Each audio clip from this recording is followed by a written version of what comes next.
it, y'all. The man is the white version of Diddy, and that's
Good evening, good over part of the day. This video is to reach you. I hope you're feeling well. I hope you're feeling blessed. I hope you realize that you are blessed. I hope you realize that you're blessed because you got to see a day that nobody else get to see. Somebody else didn't get to see, rather. Excuse me.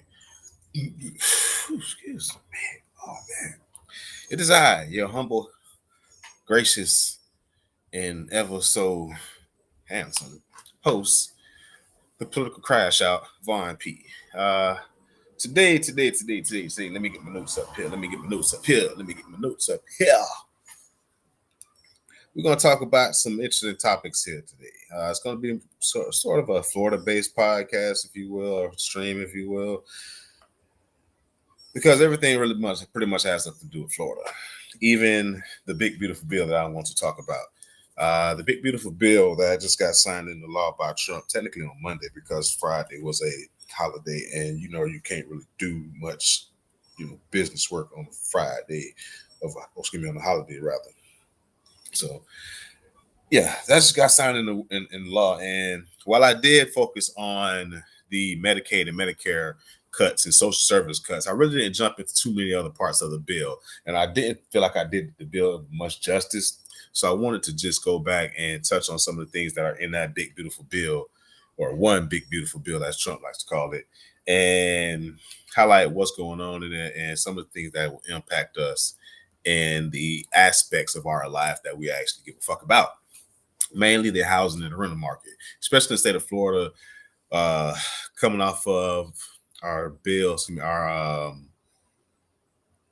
budget getting signed into law recently in the state of Florida. We didn't see really any real change that will impact the housing or the rental market. So I wanted to dive into the big, beautiful bill and see what impacts did it have on the housing and rental markets. And we're going to discuss that today.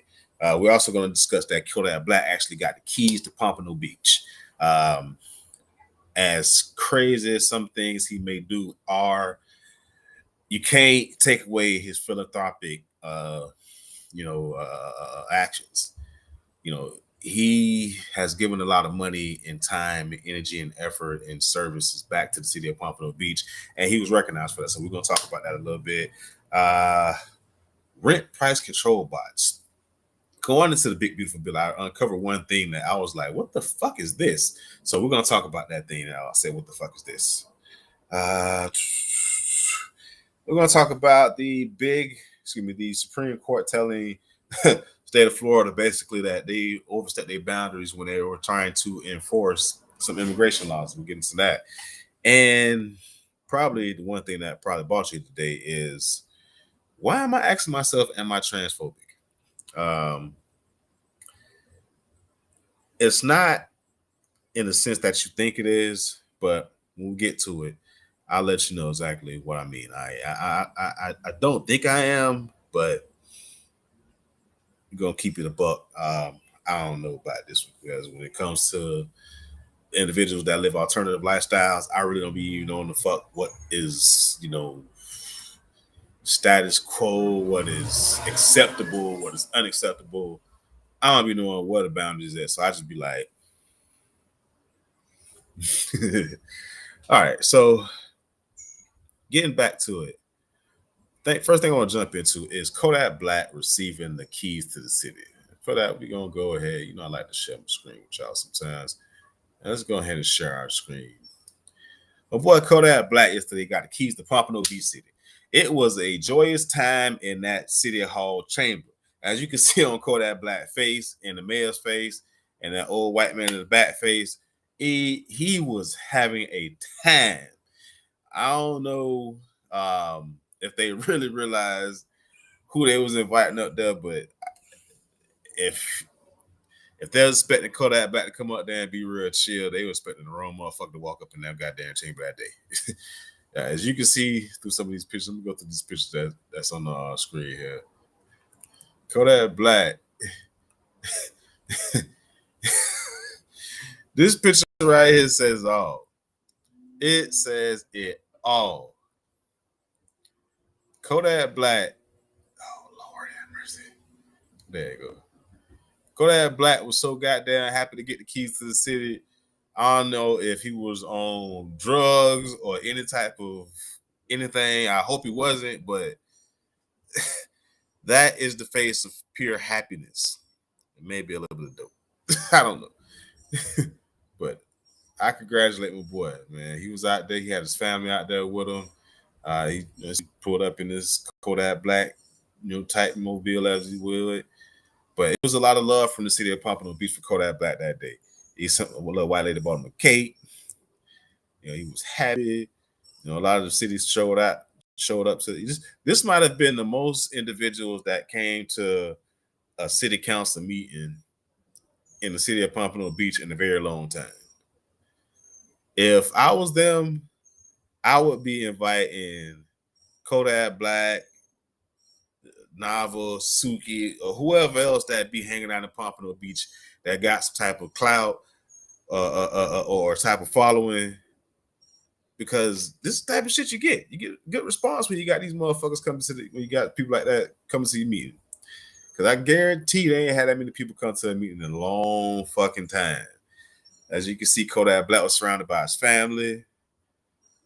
Yeah, little ones right there with him. And the room is packed now. I'm telling you, the room is packed. But Kodak Black had a good time in there. And I'm happy for Kodak Black, because a lot of times when we see Kodak Black on TV or anywhere, it's always some crazy shit he doing. And for him to get the city of Pompano Beach, what's going to be not for him to get, but for the city of Pompano Beach to decide to give him the keys to the city, because he's been so philanthropic and so gracious with his gifts to the city and the community, it speaks a lot. It says a lot. It says a very fucking lot. So my hat's off to Kodak, and thank you for finally giving us something to see you do that ain't some just wild and crazy and just fucking silly shit, to be honest with you. Seeing this, I was very happy to see that. I was like, damn, because he's done a lot for the city, a lot over the years, a very lot, a whole fucking lot. and he's finally getting recognized for it.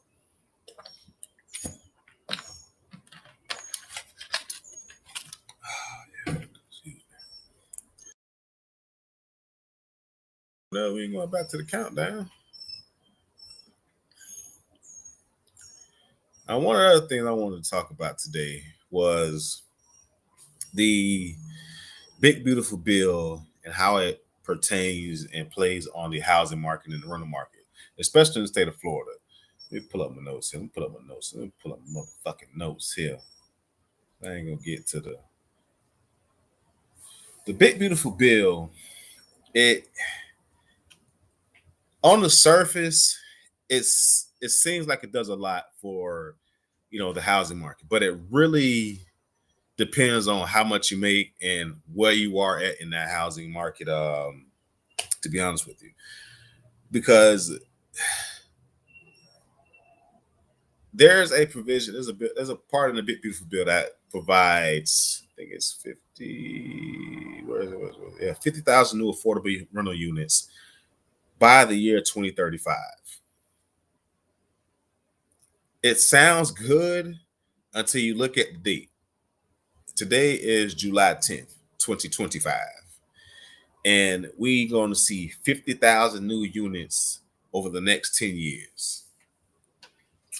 That's not fast enough. I'm just be honest with you guys. It sounds really good when you're talking about numbers, and it's like, oh, we're going to get 50,000 new affordable housing units across the nation.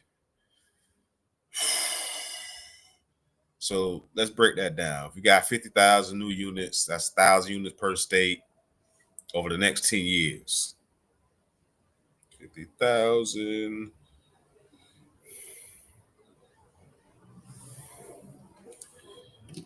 If you get 5,000 units built per year, that would be the average that would take to get it done over 10 years. Now, 5,000 units, and remember, each state was only budgeted maybe 1,000 units. So that 50,000 units that's going to be built per year, each state is going to see 100 units. So on the surface, the big beautiful bill sounds good because it says it's going to bring 50,000 new units of affordable housing by the year 2035. But that's 10 years. And at 10 years, if you're one of those people that's living check to check or feeling disenfranchised about where you're living and how you're living because your rent is fucking sky high, this news doesn't do shit for you. We're talking about 50,000 units over the next 10 years. That's 1,000 units per state over the next 10 years. Each state will see about 50 new units a year, 100 units a year. Is it really something good? Now, what it does do is bring down the salt. The salt deduction standard. My whole brain is fucked up right now, y'all. Now, if you're one of those high income homeowners, having a salt deduction increase from 10,000 to 40,000 is going to do you a whole lot of justice. But if you're not, now one thing I can say that is good about the big beautiful bill is that it actually got restrictions to be eased up on the bond rates. And the bond rate basically, not gets heavy into it. What that basically means is that it'll be easier for smaller developers to be able to get into the round robin or the pool of builders that are building these low income developments. It won't just be a pool of the biggest corporations in the motherfucking world building these high income. I'm on my bad. They say low income, but it'd be a lot of high income motherfuckers living in that shit. I don't fucking know how that work out, but like I said, it won't just be the big corporations building these developments and these developments anymore, because you will now have I don't want to say a more even playing field, but it'd be easier for the smaller developers to get into that world and start building some of that low income housing. So that is a positive development because we have a lot of builders across the nation that could benefit from this. And when you're talking about the next 10 years, who the hell can say what is going to happen? So having that ability for those guys to get in there and make some money is a very good thing. One thing that I did allude to earlier that I want to circle back to is the impact on the rental market. The rental market really isn't going to see a benefit to the consumer because of the one big beautiful bill. One thing that the rental market did do, it deregulated the entire AI price setting matrix that's going on right now in the rental market.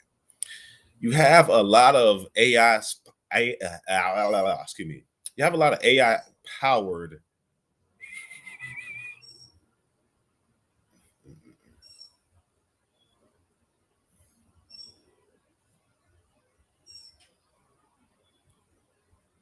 No.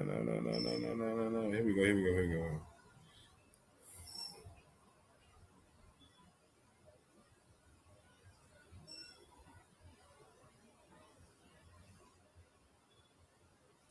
They have a lot of AI powered rent setting algorithms that are being used by a lot of the rental market across the nation. Not only just in Florida, but across the fucking nation. We've seen lawsuits in Oregon and some of these other states because what you're finding out is that when you go into a market, almost all of the fucking units in that area are similarly priced, no matter what the difference in amenities or square footage or whatever the fuck is going on. These AI price bots are fucking the rental game up right now. It basically uses. As a matter of fact, I like to show shit, so I pulled this up earlier. Uh, Un momento, por favor. Let's get back to the sharing screen. And we're going to replace Kodak Black getting the keys to the city to real page. As you can see, I already had real page up because as I've been doing, background for this, I decided to go and check out what one of these actual AI powered bots companies are. And I came across RealPage. RealPage is a company that uses data like what does it use? Vacancy rate, square footage, leasing terms, and just a bunch of arbitrary, I don't say arbitrary, but data that does not incorporate the human element. That's how I put it. These AI powered programs use a bunch of just spreadsheets to come up with what would be the ideal price to set the rent or the lease for these particular units to maximize revenue. Not affordability, but revenue. They're trying to maximize the profits of these companies that own all of this real estate across the nation. And they don't have to get involved with any type of collusion where they're going to sit down at a round table with all the owners and say, hey, what do you want to price your unit at? What do you want to price your unit at? What do you want to price your unit at? They could use this software to go into whatever community that they are in because they don't even have to go there. They could just set up these units to run they can set up their units to use this property management software to so-called streamline document management, maintenance, and financials. So they put all this data in to this fucking program. And this program is what got rent markets all fucked up across the nation. Let me just put it in layman's terms, just like that. And this type of software has gotten the green light. Well, it ain't even green light because it's been being used, but it's been fucking deregulated by the big beautiful bill. So next time you go and look on Zillow or any of these fucking real estate websites that list rentals and leases, and you're wondering why the fuck rent is so goddamn high, these motherfucking softwares like this and the big beautiful bill deregulate them. And when you got entire big city markets that are facing affordability crises and they're being run to the prices are being driven by software and programs like this that do not incorporate the human element, you run into a affordability crisis of just astronomical proportions. Because while this software is going to say, hey, based on the square footage and amenities and location, this is what the rent should be to maximize revenue for this company, it does not take into account what the fucking what the renters in that area can afford. It does not take into account what the average salary is for the fucking residents of that community. It does not take into account basic human fucking elements. This software is designed to maximize profits for the real estate companies. And RealPage is just one example of this shit. There are a bunch of motherfucking companies out there that do this shit. But RealPage apparently is one of the fucking leaders in the game. So this is one of the real impacts of the big beautiful bill getting pushed through that we're going to see for years to come. So everybody that was hoping to see rental rates kind of level out and chill out and calm the fuck down, I don't fucking know, man. I don't fucking know. The Trump administration just took the guardrails off the entire fucking industry that has been running up rental rates.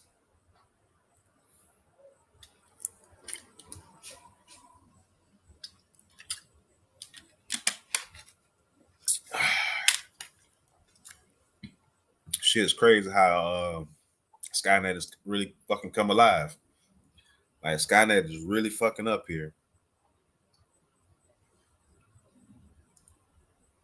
Let's see anything I missed about that. Oh yeah. The other thing about this type of software is that, well, I said it takes away the human element because it doesn't even give the most renters the ability to negotiate. A lot of these property managers and leasing managers and companies are so lockstep with this software that whatever the rate that this fucking software spits out for that property, that's the rate that they're going with. They're not trying to hear, well, I only made, man, somebody that worked remote way from Nevada come over here and fill this motherfucking spot. That's what they're thinking. They don't give a fuck what you can afford. They only give a fuck what this software said that property is worth. And they're going to get top dollar for that motherfucking property because this software is about maximizing revenue and profits for the fucking property owners. Nothing fucking else. And all those new affordable housing units, that's why they are getting skating by, talk about affordable. Softwares like this are telling them, hey, this is what affordable is. I don't know how that shit works, but it's a lot of lawsuits that are out there against this software, so we'll see what happens. I have no idea what will happen with this software, but the software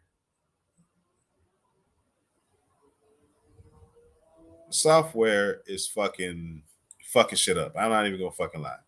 Like, the software is fucking the game up so bad, and we, especially here in Florida, we've not been paying attention to the why of why our fucking rental rates have gone astronomical. We just kind of played it off, not really played it off, but blamed it on, foreigners coming into the state and just driving run rates up. But when you got software like this real page shit, and this AI generated rental fucking price setting bots that are going crazy,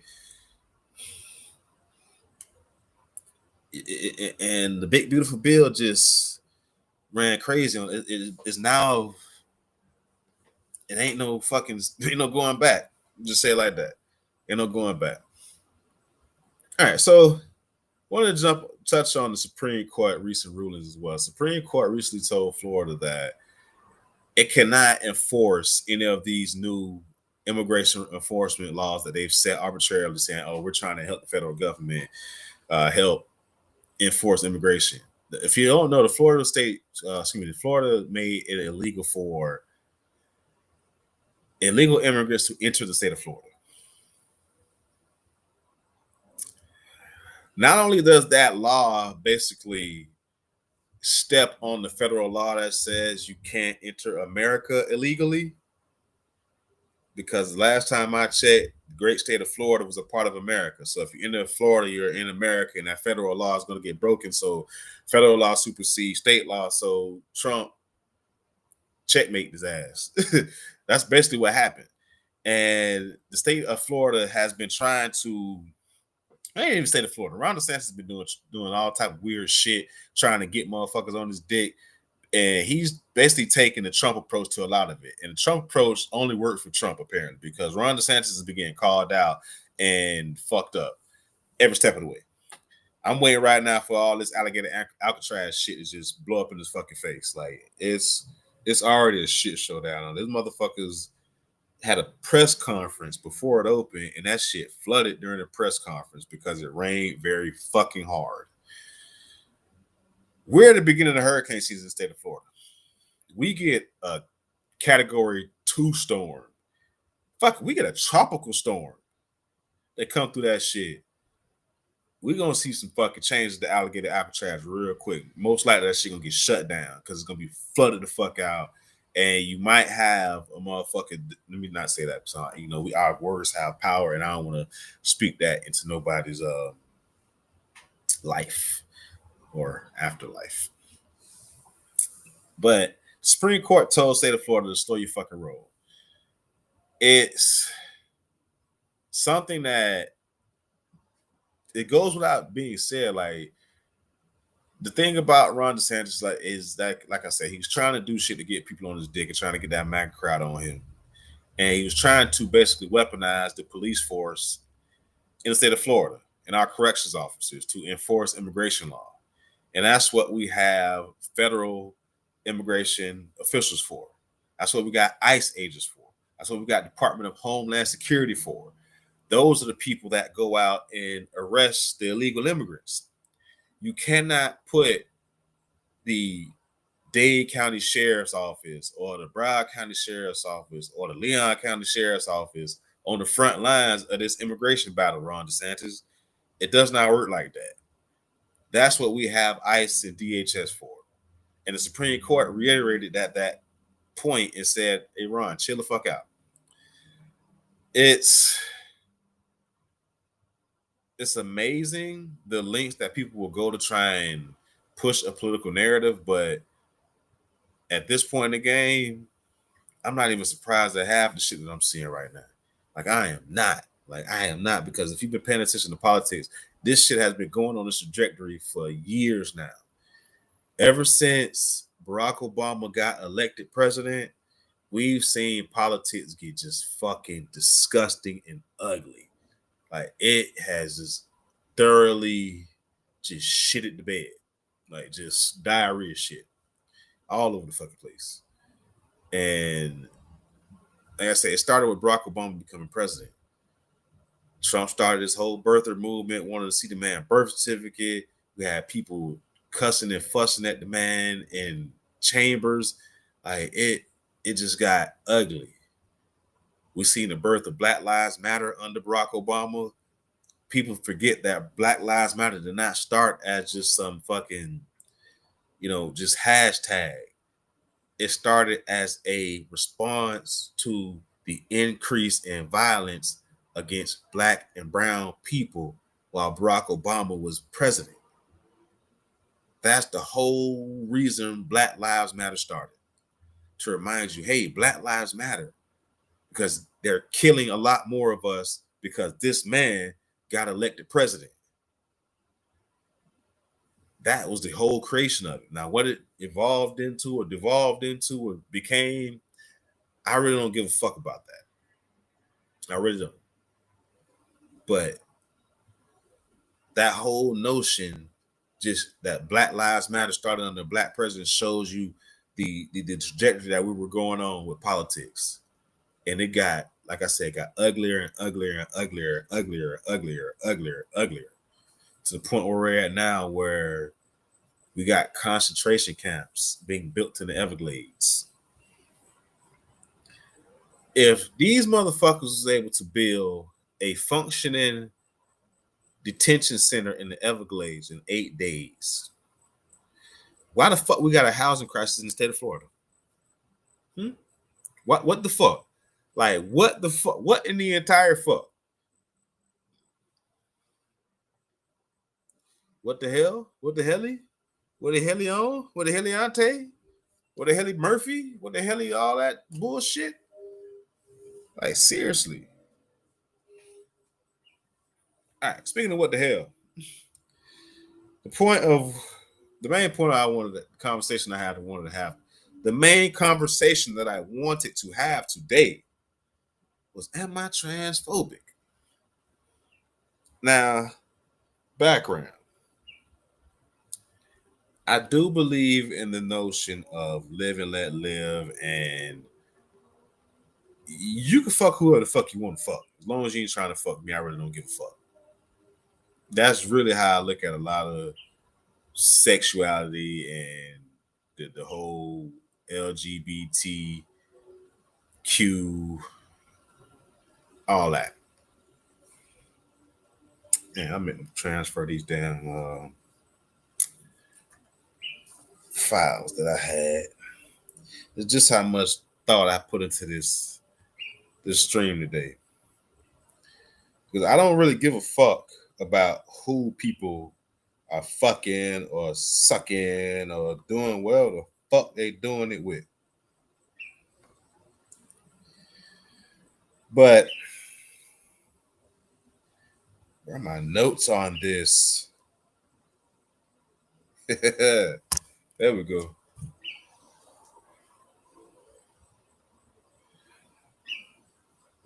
I don't care, like I said, who fucks who and does whatever. You know, so I know I'm not transphobic in that sense. But when the topic of trans athletes competing against women come up, I start to feel a little funny. Because that's why I'm like, damn, I really don't think trans athletes should be competing with women. And if that's my stance, am I transphobic? You know, notice I say transphobic, I leave the homophobic out of it because I know I'm not homophobic. You know, I got gay friends. I'm cool with gay people. But am I transphobic because I don't believe that trans athletes, ones that are going through a transition or have transitioned, should compete against naturally born female athletes? Let me know in the comments what y'all think about that, because I be feeling conflicted about it. And I'm gonna give you reasons why I don't feel as if trans women athletes should compete against naturally born women athletes. You know, trans athletes, when they go through that process, that transition, whether they fully through the transition, out of the transition, didn't transition, I don't think any of the motherfuckers should be competing. Just say, when I'm talking about all of those in that category, because I know some people like to split hairs and be like, well, what about the ones that's all the motherfuckers. Put them all in motherfucking bag together, because that's how I'm looking at it. They go through that process, and as a part of that process, if they got the money to, they go through a process called testosterone suppression therapy, or if they got a technical name, they go through, it's a very expensive process. They naturally have testosterone coursed through their body because they're born a man. And the thing about testosterone is that when you look at female bodybuilders or female athletes, some of them take testosterone as a form of bodybuilding, or to aid in their bodybuilding, or as a form of steroids. So we're familiar with the impact of steroids on the regular athlete and the regular individual. We have people like Bill Romanowski, that is an NFL Hall of Fame linebacker that was well known for juicing. And if you ever go Google some Bill Romanowski footage, you could tell he was on some shit. Because Bill Romanowski used to lay that motherfucking wood. So when we talk about female athletes taking testosterone and knowing that it's a performance enhancer, we can't ignore the fact that trans athletes naturally have testosterone producing in their body. So in other words, they naturally have steroids producing in their body. Now, that's kind of a weird way to look at it, because this is something that naturally occurs in their particular body, but the sex that they're now identifying as, that is not supposed to happen. And even when you have those athletes that choose to go through testosterone suppression therapy, it doesn't always work. This is one of the reasons why I pulled this up, because I was like, I got to get this information.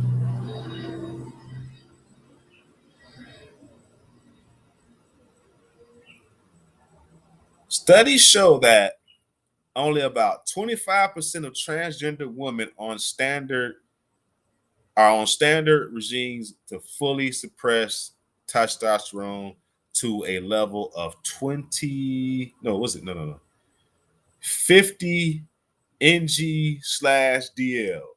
Whatever the fuck that is, they want a testosterone level to be down below that. That's the level where you're not quite a man, but you're not quite producing the levels that we will see in women. Because women produce testosterone too, but they don't produce as much as men. And when they produce, they take that boost, it gives them a lot of the fucking benefits. For example, female bodybuilders, they'll use less than 1% of what naturally produces in the man as a performance enhancing drug. So when we're talking about individuals that are taking something to get an edge in the gym, and you got this shit coursed through your body. Now, mind you, this testosterone suppression therapy stuff is expensive as fuck too. Not only is it expensive, their bodies don't always take to it. So a lot of people that get, I don't want to say surgery or go through that transition, or a lot of transgender individuals don't go through with the testosterone suppression stuff because it's expensive. Two, a lot of people have died. A lot of people have been fucked up. Their bodies just don't sometimes adjust to that shit for whatever reason. I don't know what the signs behind why their body don't take to it, but it happens. So I understand that the reasons why some of them don't do it, but that doesn't change my stance that I don't feel like trans women should compete against naturally born women in any fucking sport. I just feel that way because you guys, they have a natural fucking advantage. Like I said in my research, it's only 25% trying to stay below that female range by taking the therapy or going through the process of the fucking shit. And even with those low levels, some of them still fucking. We got this swimmer. I don't want to give motherfucker life by bringing up their name, but dude sucked as a fucking male athlete. Became a woman, and now he's a fucking champion. Hey, it's some bullshit. It's some bullshit. Like, it's some fucking bullshit. And I feel very strongly about it, because I got a daughter. And I don't want to see no trans athlete on the field or competing against my child. Because that is unfucking fair. That's not fucking fair. And I don't think I'm transphobic because of my stance on trans athletes should not be involved in women's sports. But if that makes me transphobic, that shit don't make me transphobic. I don't give a fuck what y'all say. I don't listen to the internet half the fucking time in the goddamn way. Like, I know I'm not transphobic. I know I'm not. But I have my stance. I also believe that trans people should be able to love whoever the fuck they want to love if that person wants to love them. Now, they can't be going around tricking people into gay sex. Now, that's some shit that I'm also against. Like, if you trans, be open to whoever the fuck you being trans with. Give them the choice. Just how women be telling men, give me a choice. Give me a choice. Don't just be cheating on me. Talk to me. Give me a choice. Give me a choice. Trans people and gay people, give them people a choice. Give them motherfuckers a choice. Don't be just sitting out there sneaking around having gay sex out here trying to sneak gay sex on people. That ain't right. That's how motherfuckers end up fucked up. I'm not saying that the actions that people do when that happens, but talk to them people, man. Be open with them shit. Like I said, just how women tell us, give me a choice, give them people a choice. What you'll find out is a lot of motherfucking ditties out here in the world. I'm not one, but goddamn me, boy, there's a lot of ditties out here, boy. The motherfuckers here. They be on that shit. I used to work at a South Beach nightclub.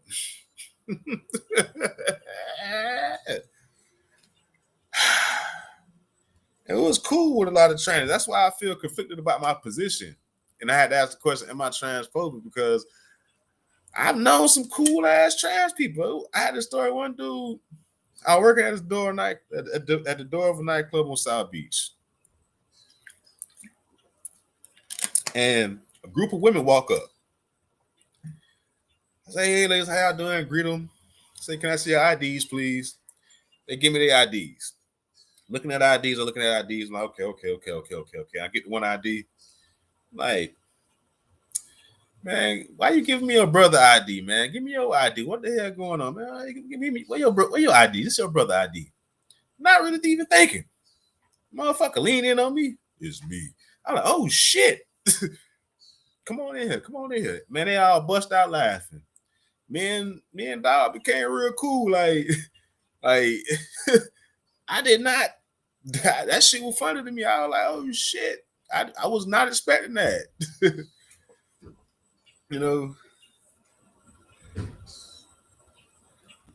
Lizette Styles. Be full disclosure.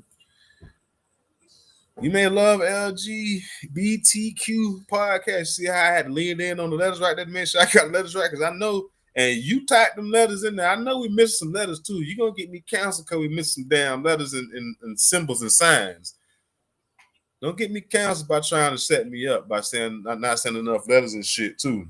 But I know you love those size podcasts, and I am cool with them. I don't really give a fuck who people fuck and be with. But I don't know any podcasts on here, so I don't know if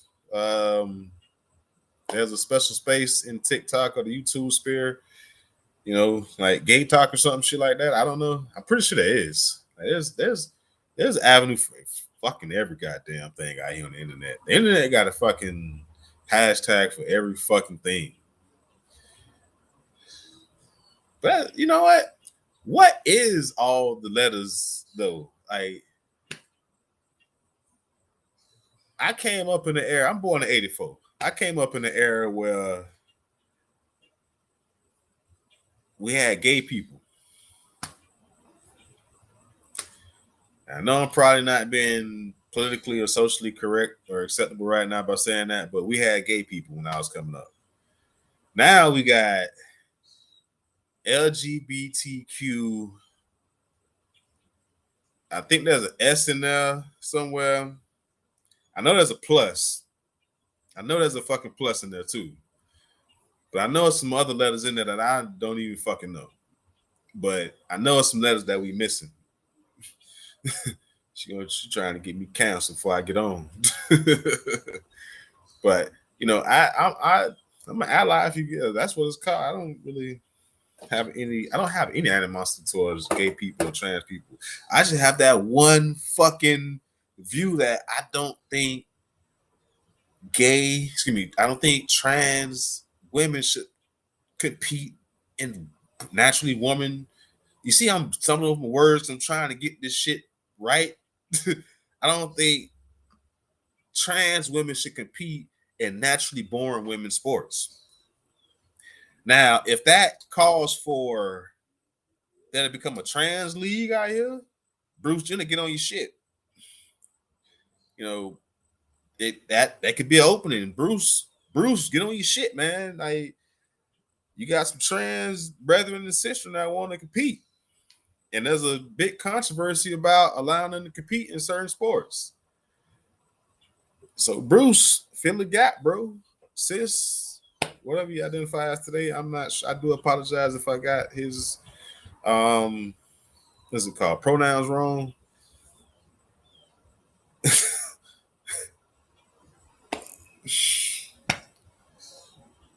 Hey, shit.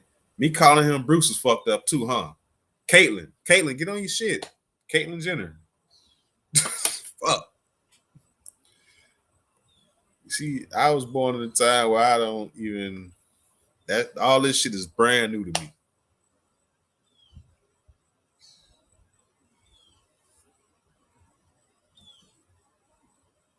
Let's see. I love podcasts for the community. Thank you for standing with us, sir.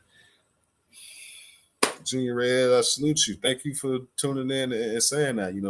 I really, I don't have a problem with gay people. I just got that one fucking view that I just like. Am I transphobic for having that view that they do trans women should not compete against naturally born women? I don't give a damn who they lay down with. Like that, I don't give a fuck about that shit. Like, it is what it is.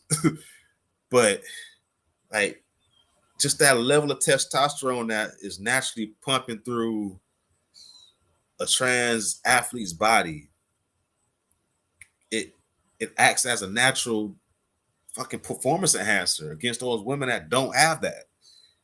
And a lot of individuals don't go through that suppression therapy. And I understand the reasons why. I even think back to a student I had when I taught at the it's not community college, a trade school, where I had a trans girl turning into a boy, and a trans girl turning into a trans girl turning into a boy, and a trans boy turning into a girl in my class. And they were in a whole relationship. Yeah, confused the fuck out of me too. But the boy becoming the girl missed a lot of class. And I was like, hey, what's going on? And he told me it was fucked up basically because of the testosterone suppression stuff. And it kind of threw me off. I'm like, damn, like that can happen? Like your body's rejecting the therapy? Like, shit. Like, fuck. Like, I hope he doesn't die. Like, I felt bad. So I understand the argument why some people don't go through it, because you have that type of situation that can arise and the fucking price of the shit. So it's like, fuck.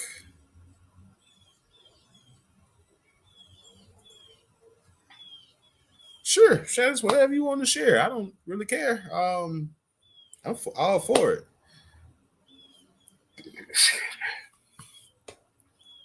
Like I said, I just don't. I personally don't think I'm transphobic for having that view. But in 2025, when shit is all type of crazy, I just felt like let me ask this question to the internet real quick. You know, it's been on my mind for a while now. Because like I said, I'm a father to a child. I have a 16-year-old daughter that plays sports. And the day I walk in the gym and I see my daughter stretching, and I see a trans athlete across from her stretching, it's gonna fuck up my head. Like, I don't want to see that.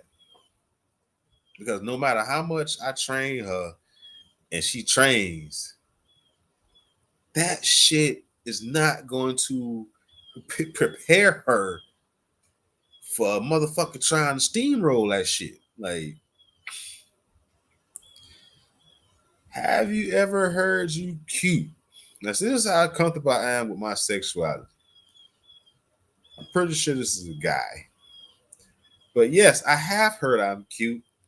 My old lady tells me all the fucking time.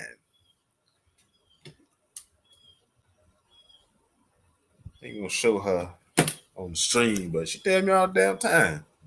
I thank you. Thank you. It's good to hear that. And I tell her about this shit, she's probably gonna laugh like a motherfucker too.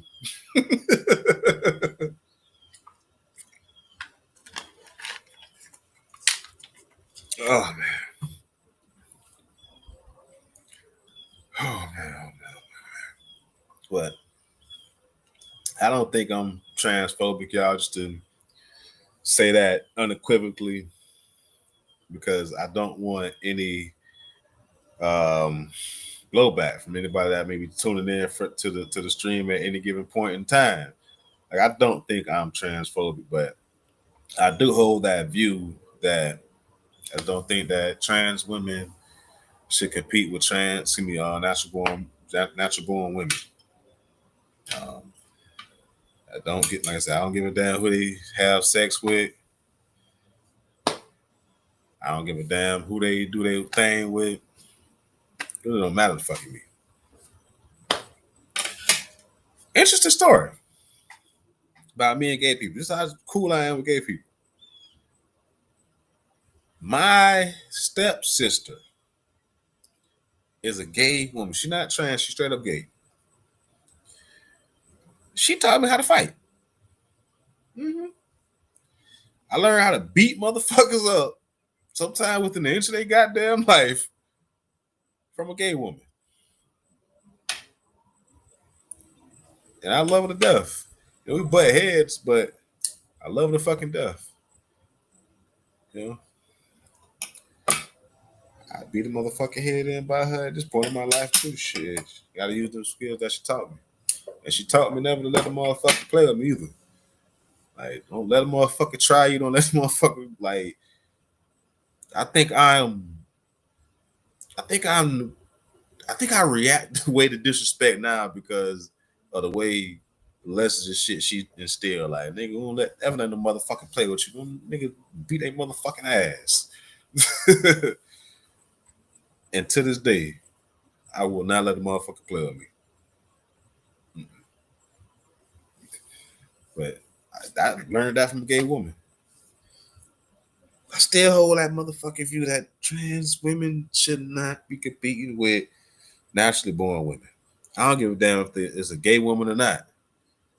So trans woman versus a gay woman. No, get your ass off the court. No. Unfair playing field. Damn, I don't give a damn if she gay or not. She might pull out a dick bigger than mine. But still, get off the court from her. Oh shit. All right, let's get through my notes real quick. Make sure we ain't missed nothing before I get up out of here. Give y'all the rest of y'all Thursday back. Talked about civil, excuse me, the Supreme Court telling the state of Florida to sit the fuck down. They overstepping their boundaries. Y'all can't. And that was another thing. You can't overburden the police force of this state, Ron DeSantis. Like, they're already dealing with a lot of fucked up shit in the state of Florida. We got Florida men and women all over the goddamn place doing retarded shit. And Ron DeSantis want to make them run around and go pick up and look for illegal aliens. Like, get the fuck out of here. We got Karens that are calling the police on people in the park for that. Like, come on, man. You imagine what gonna happen if Karen called the fucking police and she then, like, man, get the fuck out of here. All right, so Ron, sit your ass down. But those AI pricing bots. Like I said, the one good thing that we did touch on today. Kodak Black got the keys to the motherfucking city in Pompano. Shout out to Yak. Shout out to motherfucking Yak. Yak gave us something that he went viral. I don't say that's the fucked up part. He didn't even go viral for this shit. Yak got the keys to the city. How many rappers get the keys to their city, their hometown, because of the amount of shit that they gave back to the city? And he young as fuck. Man, have a Kodak Black Day, man. You have all type of shit that don't even make the fucking media and news that's beneficial to the city of Pompano Beach. Shout out to Yak, man. I just had to give him his credit today because I even checked myself because when I seen it, I was like, out of all the shit you talk about, you ain't said shit about Yak. Like, you gotta touch on that. You gotta get that young man his flowers because he went and did something good. He's been doing something good, and he's finally getting credit for it. So shout out to Yak. Shout out to Kodak Black. Next, we got to see what they're gonna do for Lamar Jackson because Lamar Jackson is doing a lot for the city of Pompano Beach as well. Oh. Well, all right, y'all. This has been the Political Crash Out podcast stream, whatever the fuck you want to call it. I am your gracious, humble, and handsome host, Vaughn P. Thank y'all for sitting with me tonight, talking with me for a little bit, interacting with me. Shout out to Junior Reyes and all the other people in the chat. I appreciate y'all. I didn't mean to pin that. I've been trying to go back up so I can see who else is in the chat. Lizette Styles, appreciate you. Appreciate it. Man, I appreciate the whole chat, goddamn me. Everybody chat tuned in, all that. Shout out to y'all. Just to reiterate, I do not think that I'm homophobic. I just hold that one view. Just that one view. So, once again, thank y'all for streaming with me tonight. Peace. Love you guys.